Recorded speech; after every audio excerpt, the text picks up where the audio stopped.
everyone, it's Kathleen Rose, and this is the Presidential Podcast at Gavilan College. I'm glad that you've tuned in to listen, and today we have two exciting guests on the podcast. We have Dr. Doug Achterman, the head librarian at Gavilan College, and he and I will be talking a little bit about his leadership journey and about how the library has changed over the years, and a little bit about our favorite podcasts. So you'll be hearing a little bit from Doug and I, and then we'll switch gears and I'll have a chance to talk with Bonnie Donovan, a classified employee who is our curriculum specialist on campus, about the work that she does to ensure that all of our students continue to learn using the best aligned curriculum in CurricuNet. And so those are my two guests today. And then I'll wrap up, as usual, with a segment at the end, the segment, What's on My Mind. So I hope you enjoyed today's podcast. And as always, please send us any of your comments either to Grant or Geronimo or to me directly at krose@gavilan.edu. Enjoy. Well, welcome back to the Presidential Podcast, and today it is my very distinct pleasure to have in our studio Doug Achterman. So Doug is the head librarian here at Gavilan College, and Doug, you've been here for how many years? This is only my sixth year. Only your sixth. So in the grand scheme of Gavilan College, I mean, you're almost a veteran here, so 6 years is quite a long time. Okay. All right. So I wanted Doug to come in because having a head librarian at a college our size is, you're a singular being. You're the only head librarian. It's a really important role here. And I wanted our listeners to hear a bit about you and hear about your journey coming to this place at Gavilan. And when you learned that I was doing the Presidential Podcast, you became animatedly, if that's a word, excited about the podcast. So why are you excited to be here today, to be on the podcast? Well, I'm excited, first of all, about any opportunity to sit and have a conversation with you.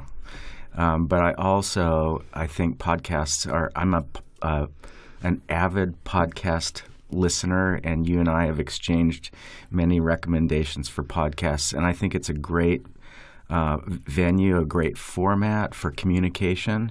I just love the use of that technology. I love to be able to have something on my phone that I can save and listen to whenever I want to. And I really like the idea of the president of our college using that kind of a platform to reach out to a larger community. Mm-hmm. You and I frequently we exchange podcast picks. Yep. And some are ones that we would readily share on this podcast, and others are probably more private that we would probably not want to share on this podcast. Mm-hmm. But we definitely have some favorites. So talk to me a little bit about your career path. What brought you to this position at Gavilan College? What did you do before you were the head librarian here at Gavilan? So I've been in public education since 1984. And I started as an English teacher in a middle school. I moved to a high school after a couple of years, and I did primarily I was an English teacher, and I got involved in a peer counseling program. So I've had some training around counseling, but specifically peer counseling, and really thinking about the power of peer interactions. And I know that when we started that program at the high school where I was, the referrals to counseling services for all kinds of issues, from eating disorders to drugs to abuse to, just learning difficulties, they skyrocketed. They went through the roof. They had to hire more counseling support to handle the referrals that they were getting through this peer counseling program. And it also changed our student body and created some agency among our students that didn't exist on that campus before. So I think that was a really formative experience for me. I was in my 20s when I was doing that, when I'm in my late 20s. And so I did that. I was an English teacher for 14 years, and I knew ultimately, I know the grind of the classroom teacher. I know what it means to have 175 students and stacks of papers and always being behind. And I made a decision that if that I probably didn't see myself doing that until I retired. I couldn't do that grind my whole life. And so I started looking for other things to do, and it was really clear to me that I wanted to stay in education. And I love teaching. I'm passionate about that. And I started having conversations with the librarian at the high school where I worked, and he just said, I think you'd be a really good librarian. And I went to a state conference to check it out and met a mentor in the very first session I went to, and he took me under his wing, and he mentored me all the way through my education. And being in this field has opened my eyes to all kinds of the layers and layers of opportunities and possibilities, and understanding about how an education system can work, how it gets stuck, and what the promises and possibilities are. So my mentor pushed me almost from the time I was in my master's program to get a PhD. And then there was a fellowship opportunity that was 2 cohorts of 10 librarians across the United States, where they would pay for your all of your coursework. And that was a competitive fellowship, and I was lucky to be one of those in one of those cohorts. And I felt like I had imposter syndrome, definitely. These people are like, it was the state librarian from Nevada, the editor of the school library journal, these people that I knew their names, and they are my colleagues now. And so that was a transformative experience, that doctoral program, both in terms of stepping up to that challenge, and then just in terms of a scholarly training, the things that happen to you in a doctoral program, they change the way you think about information, about research. And so with that in hand, I started looking for other opportunities. And lo and behold, this Gavilan position opened up just as I was starting to look for other opportunities. So to me, it was a perfect fit. I feel like I belong here. I feel like I'm at home here. That was a long answer. No, and those are some things about you I didn't know. I didn't know about that piece of your doctoral journey, and I appreciate hearing the humility in that part, because I know you to be a very humble person, and you really don't talk a lot about your positioning and going through the academy and getting a PhD and being around mentors who held up mirrors for you to show you your potential and to show you that, yes, you did deserve to be at the table, and you did deserve to be in the midst of those conversations with other peers that became your colleagues. That's really a very important part of leadership. Yeah. And that is definitely what attracted us to you as you competed for the position of head librarian here. And yes, it's been transformative for you personally, but it's certainly been transformative for our library. And so I'd like to switch gears and talk a little bit about our library, because I have boasted about our library ongoing and nonstop since you've taken over. Because our web presence, our multimedia presence, our database presence, because our bricks and mortar are in such sad repair in our library, and we all know that, you have taken a really incredible approach in terms of ensuring that our students have all digital and media opportunities that they can get to get Research One type data available to them. And so I'd like you to talk a little bit about that, because there's a school of thought out there that the typical community college library, some libraries are thought to be extinct. The old school libraries are extinct. The stacks of books are extinct. But our library has taken on a whole new vibrancy under your leadership and the leadership of the staff and the faculty that work under your guidance and leadership. And how, that didn't happen overnight. So you've been here 6 years, and that's been pretty incredible. And so talk a little bit about that and the decision-making behind that. So the decision-making behind that, in terms of a priority, I think in any library program that's an academic program, the strength of a library is its staff, its people, and the relationships that group builds with instructors first.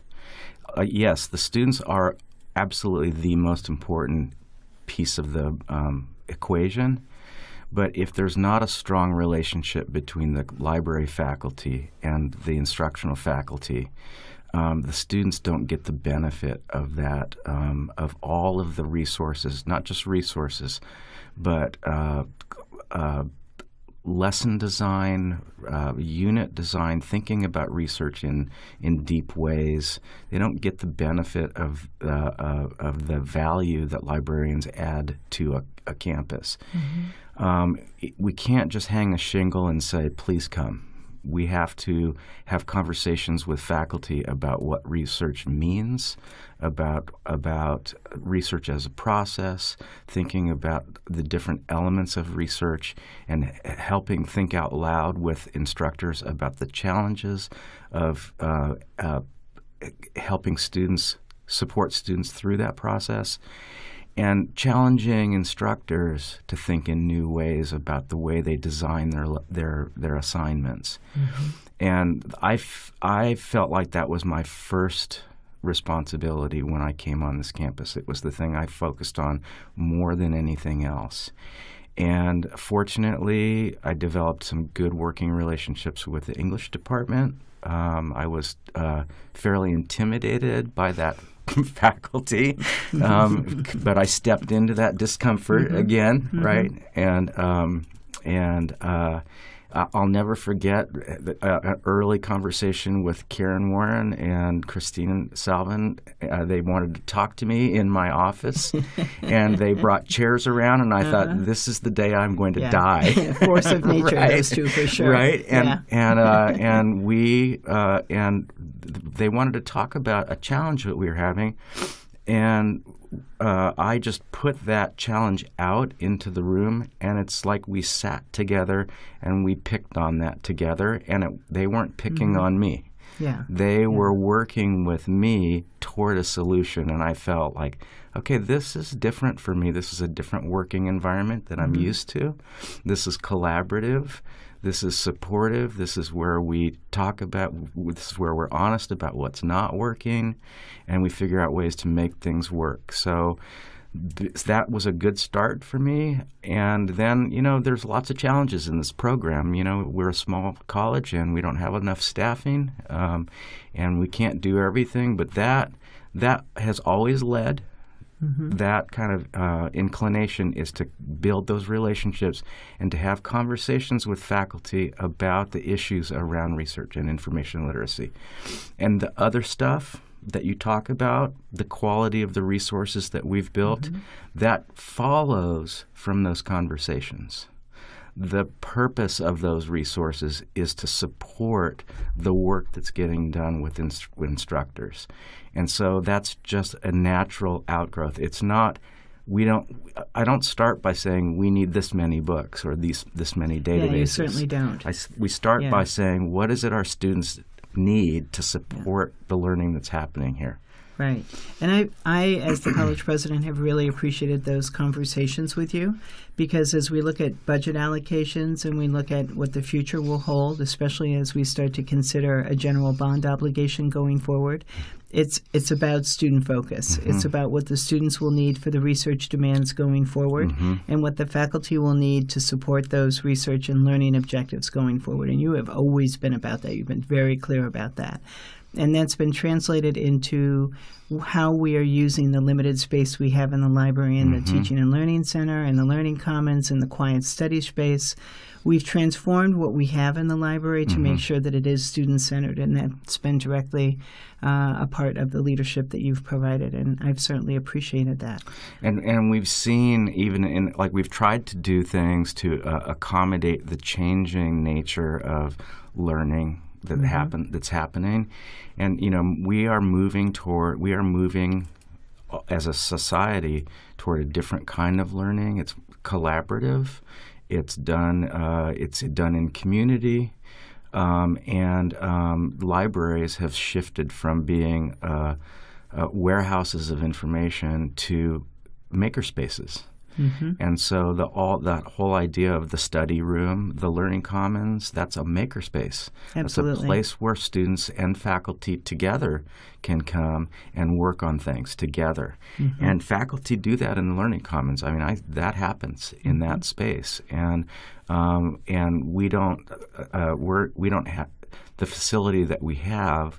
I think we're making best use of, but it's time for something that really addresses the needs of 21st century learners and instructors. Absolutely. So, what's the best part of your job? Oh, there's so many good parts of my job. I think that it's a tie for me. Other than the fact that you have all the Grateful Dead paraphernalia you want in your office. and Giants. And Giants. Yeah. And Giants paraphernalia in your office. Yeah. Well, there's always room for more of that. Yes, of course. Yeah. I'd say it's a tie. Okay. There are two things that give me a thrill like nothing else gives me a thrill in my job. The first is sitting down with an instructor and talking with them about their content and thinking through a design of a project together. And then sharing that experience as we do that together and thinking about the role of the librarian and supporting and not just supporting, but actually doing instruction as part of that class. That's really a thrill. Those conversations are exciting and challenging. I always learn things, and I get to do this with lots of different kinds of faculty. So I'm always I'm exposed to lots of different teaching styles. So I'm picking up tips and watching really good instruction. I have that opportunity to do that a lot, and that's a thrill. And then the second thrill is the one that's probably closest to my heart, and that's just working with a student one-on-one and watching that light bulb come on and that excitement that happens when learning is happening. Those are definitely the best parts of my job, but there's many good parts of my job. I love my job. Yeah. I can see that whenever I walk by the reference desk and you're on it, and if I want to come in and say something to you, I know that it's a no zone. If you're in there and you're working with a student, I am not to approach, and I respect that very much about your work. If you're in there working with a student, I know that I need to wait, and that's good. I always will wait. So 2 more quick things. So we talked about podcasts at the top of our interview. So let's throw out a couple that are our faves. So over the holiday break, if any of our listeners, our tried and true listeners of the Presidential Podcast, would like to look up a couple of podcasts, what are your favorites? So one of my favorites that's not on a lot of people's radar that I want to mention is called On Being. And it's by the person who does it is named Krista Tippett, and she's out of I think Minnesota Public Radio or whatever that one is, and it's about the life of the mind and includes spirituality, and it's sometimes she has religious guests, but sometimes they're philosophers, sometimes they're scientists, and it's really an exploration about ethics, about spirituality, about the way we live our lives without a particular religious bent. And so I really enjoy that one. I want to recommend that one strongly. Okay, good. How about you? So LeVar Burton Reads. Oh, yeah. Yeah. So I've been listening to that a lot lately on my commute in the morning. And LeVar Burton Reads, he just reads these very short stories that with great inflection, and he gives a little prologue, and he gives a little summary at the end and discussion as to why he selects him. And I've really enjoyed those recently. A friend of mine who's a librarian recommended, not you, the librarian, but another friend who's a librarian. Mm-hmm. Do you have any other ones? Stay tuned with Preet, and that's a political podcast, and he was a U.S. prosecutor, or he worked for the U.S. District Attorney's Office and was kept on after Trump became president, and then he decided after a month to let him go, and there was a big to-do about that, and he now does a podcast around legal issues related to politics. And so he's obviously talking about the Trump investigation, but lots of other things too. And he does it from this very specific lawyerly lens about, what constitutional law says. And so he's not, I wouldn't say he's conservative or liberal. He's got this other lens, and I really enjoy that one a lot. Great. Okay. So final question. Sure. So as we go into the holiday season, what's your wish for the college? My wish for the college is to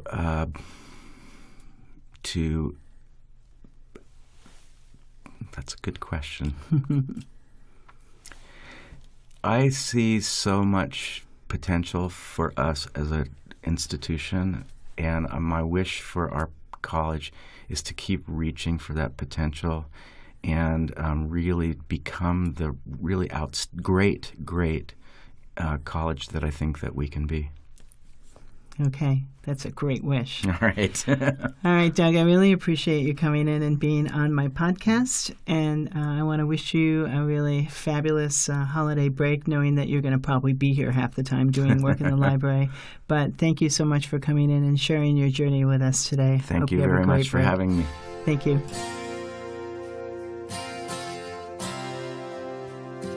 Okay, we're back with the Presidential Podcast, and I am so excited to have Bonnie Donovan with me.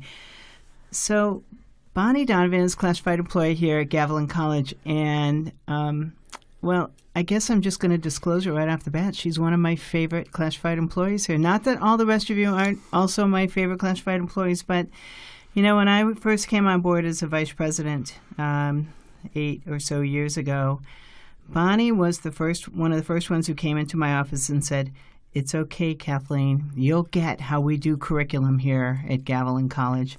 It's a little different. We do things a little differently, but you'll understand it." And so when I thought about who I wanted to bring on the podcast as my first classified employee, it was definitely Bonnie Donovan. So, Bonnie, I'm glad you're here with me today. Welcome. We were just saying how we missed each other, because now that I'm a college president, I don't get to see Bonnie all the time. So thanks for being here today. Thank you so much. So, Bonnie, what is a classified employee? Classified employees they're not faculty, but they're the staff who help behind the scenes, the people who are at admissions and records, getting students into the class, the people who set up the schedules, the people who do what I do, curriculum, all the people in payroll. Who am I forgetting? There's so many people. And beyond, yeah. It's like all the behind the scenes that actually help make the college function. And how long have you been here at Gavilan? 16 years. Yeah, 16 years. Yes. And you're the only one who does what you do for the college. That's correct. Yeah, and your job title is Curriculum Specialist. So describe curriculum work for the college, if you can. Why do we have to have a curriculum specialist? Don't faculty just go in the classroom and use a course syllabus and teach what they want to teach? I can feel Grant behind me sort of just staring me down with that question. Don't faculty just sort of teach what they want to teach? Faculty do write curriculum. That is their purview. However, there's a process of getting it approved because it has to meet certain criteria. The most important part, I think, of writing curriculum is what the students are going to learn at the end of the class. That's the framework.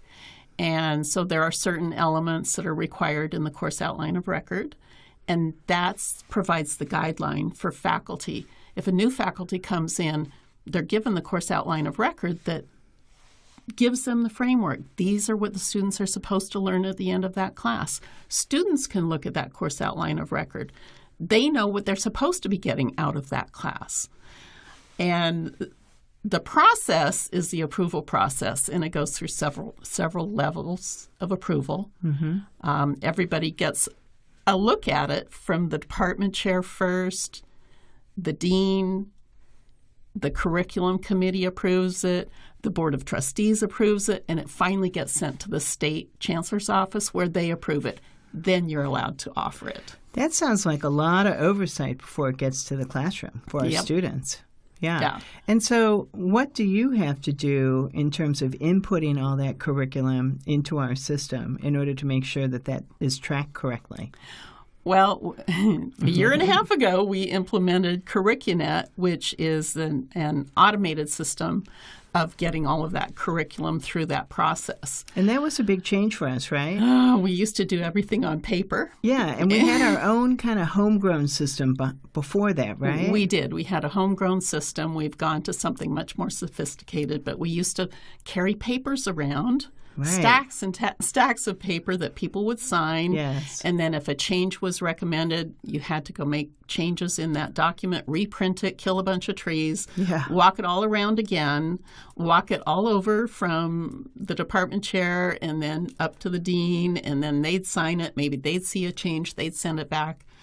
All of that now is in an automated system where all of that's electronic. The process is electronic. They can launch their new course or change to a course through the system. It automatically goes to the dean or department chair for their approval. As soon as they approve, it automatically goes to the dean, and it's all done through emails. They get alerted that this is happening, so they can go in, look at the curriculum online, approve it. So that's our process that we built into this automated system. So have people adjusted to the new system fairly well? Yeah, I'd say the first semester was pretty bumpy. Yeah. But at this point, most people get it, and there's enough people who are doing it frequently that people are learning from each other. And some people really take to it because it's electronic. So it's something that younger faculty just take to it easily because they live on their cell phones. So it's some of the older faculty who are used to paper that sometimes struggle with it. But it's part of my job is helping them learn that. Yeah. Walking them through the process and talking them through sometimes.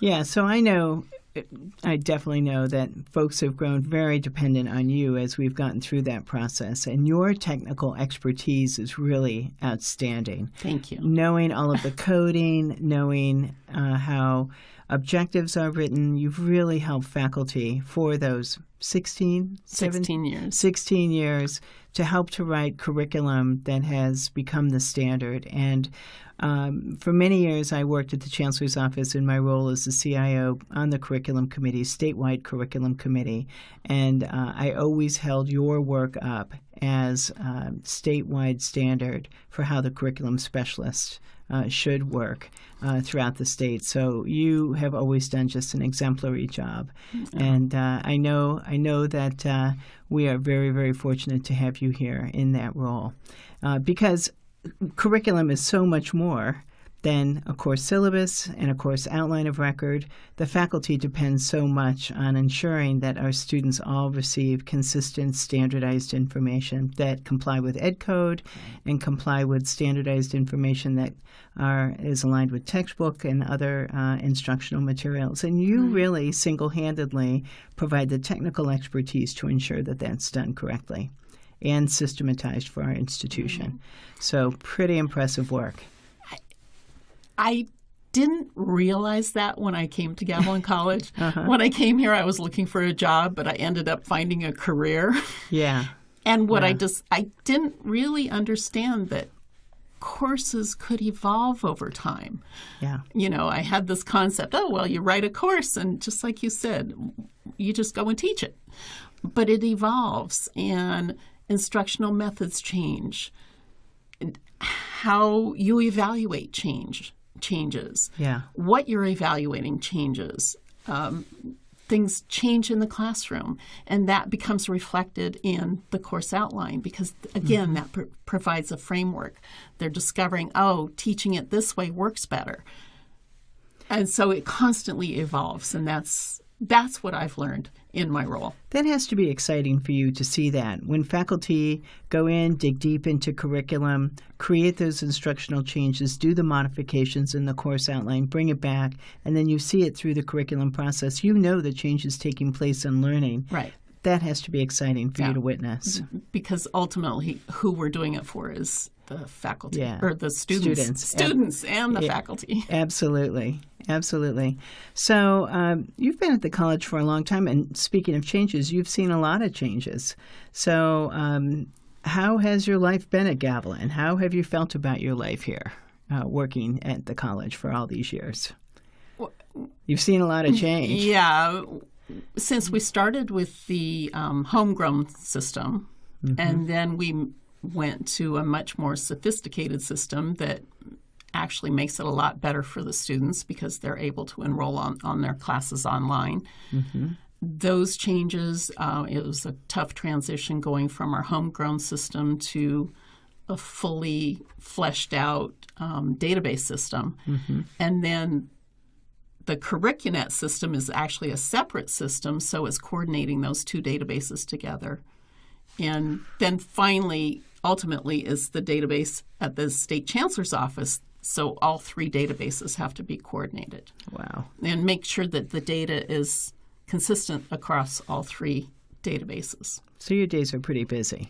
Much more so than when I started. Yeah. Much more so. Definitely. So I know that you're a pretty voracious reader. You read a lot. So what's on your nightstand right now? What are you reading? I'm not. What? You're not reading? Time. I go home and I'm exhausted. So I know that you've read a lot of historic novels in the past. You like to read political novels as well. I do. A couple of times you and I got the chance to go to Sacramento today together, and we had some good political debates. I also know that you're a knitter. I do. But have you had any time to knit lately? No. No time for knitting? No, I haven't done any knitting or any reading lately. Wow. I go home and I fall asleep. Okay, well that's challenges of the job for sure. A lot of challenges of the job. I'm sure you're exhausted. So I asked Doug this question as well, going into the holiday season. So what's your wish for Gavilan College as we go into the new year? What would you like to see happen at the college? I think we're experiencing a lot of change right now, and it feels uneven. It feels choppy. My hope is that we can start to solidify and pull it together and refocus where we need to focus. Yeah. I think, we've talked about this being the year of practice and really focusing in on students and having all of our efforts go towards practicing what we do best, and that is educating students. And with everything happening between solar and the other facilities, things that we are completing, the athletic fields and so forth, we need to come back to our core mission, which is educating our students. Right. And you've stated that quite well. Doing that going forward, that focus on students is really what I'm hoping that we will do institutionally. Right. And that will help to, I think, encapsulate our change in a focused way. Yep. So, well, I really appreciate you coming in and talking with me today and talking with me about the curriculum process. We're so fortunate to have you at the helm of all things curriculum. Well, thank you so much. I always enjoy talking to you. Well, thanks, Bonnie. I hope you have a great holiday season. Thank you. Thanks so much for coming in today.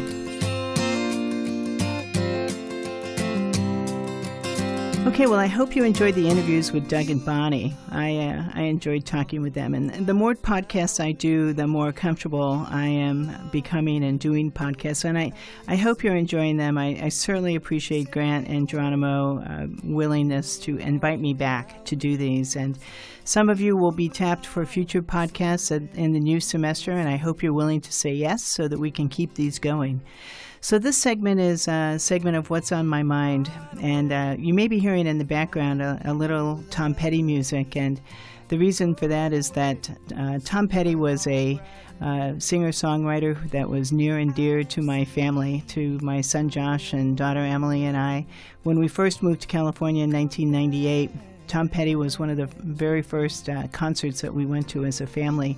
Newly single mom I was with my two kids who were 10 and 14 at the time.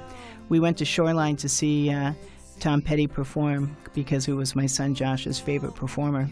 And later on in life, we danced to Tom Petty's Wildflower song at Josh and Lauren's wedding. And so when Tom Petty died last month, it was a big thing for our family, and I will always treasure memories of Tom Petty and his music, and our family will as well. So this is my little tribute to Tom Petty, to have a little bit of his music in this segment of the podcast as I talk about what's on my mind. So we're wrapping up the end of the semester, and there's many things at Gavilan that we are in the midst of or will continue into the spring semester. Guided Pathways is something that many of you are involved in and will continue to hear more about. The assessment for Guided Pathways and the discussions that you've been involved with will be going to the board this month, and we will be talking more about that in the spring as we start to develop our plan for Guided Pathways that the entire college will be a part of it. And I'm looking forward to those continued discussions. If you haven't been involved in the focus groups for the Facilities Master Plan that will be combining the work of the Educational Master Plan, I encourage you to be a part of those dialogues, because those big dreams will be a part of our ongoing conversations about the general obligation bond and the concept behind the general obligation bond, which is the focus again on students and what we could do for students, which would be very, very exciting for the future of our district. And many of us have ideas, opportunities for educating our community in the future, and what it would mean to be able to have an approval of a general obligation bond in November 2018 in order to go forward. So stop by my office if you would like to hear more. Our board will be making a decision about this in the spring, and so we will be talking in community groups and all throughout the campus in January, February, and March to provide you with more information about the feasibility of a general obligation bond and the benefit to the college.